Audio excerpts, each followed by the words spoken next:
السلام علیکم، میرا نام ہے سمرن اور آپ دیکھ رہے ہیں سمیز وائس۔ ویسے تو حضرت آدم علیہ السلام اور حضرت حوا علیہ السلام کی لاکھوں اولادیں تھیں، لیکن قرآن مجید میں 2 بیٹوں کا ذکر آیا ہے، لیکن ان کا کوئی نام نہیں بتایا گیا ہے۔ البتہ تورات میں ان بیٹوں کا نام قابیل اور حابیل بتایا گیا ہے۔ بڑا بیٹا قابیل تھا، لیکن یہ نافرمان تھا، ماں باپ کا کہنا نہیں مانتا تھا۔ حابیل چھوٹا بھائی تھا جو کہ ماں باپ کا کہنا مانتا تھا اور بہت ہی فرمانبردار تھا۔ اکلیمہ ایک لڑکی تھی جس سے قابیل شادی کرنا چاہتا تھا، مگر حضرت آدم علیہ السلام اور حضرت حوا علیہ السلام اس کی شادی اپنے چھوٹے بیٹے حابیل سے کرنا چاہتے تھے، کیونکہ حابیل نیک اور شریف تھا۔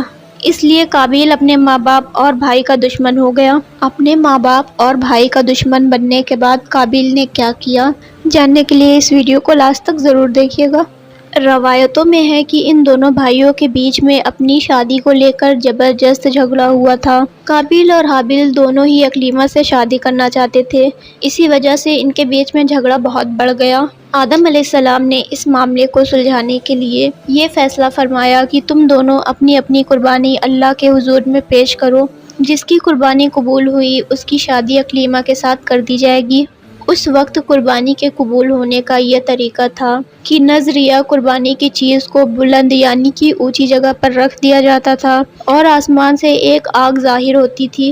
وہ آگ جس کی قربانی کو جلا دیتی تھی تو اس کی قربانی کو قبول سمجھا جاتا تھا۔ گویا حابیل اور قابیل دونوں ہی نے پہاڑ پر اپنی اپنی قربانی اللہ کو پیش کی۔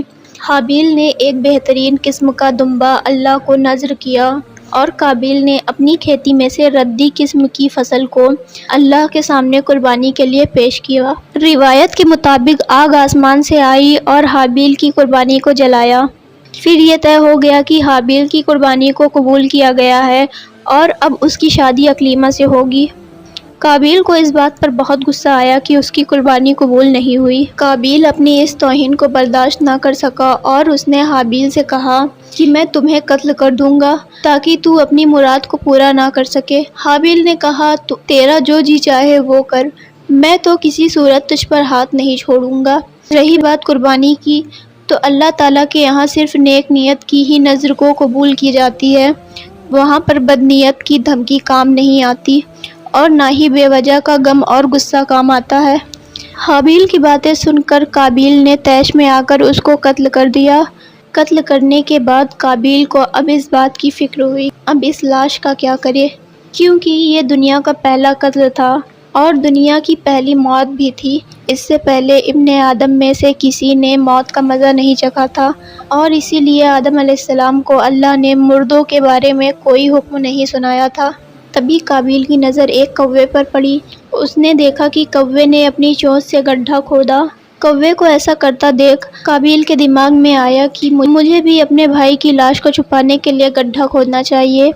ایک دوسری روایت میں ہے کہ کوے نے گڈھا کھود کر دوسرے مردے کوے کو اس گڈھے میں دفن کیا تھا، جسے دیکھ کر قابیل نے بھی حابیل کی لاش کو گڈھا کھود کر مٹی کے حوالے کر دیا تھا اور اس طرح یہ دنیا کا پہلا قتل اور پہلی موت تھی اور قابیل دنیا کا پہلا قاتل بن گیا۔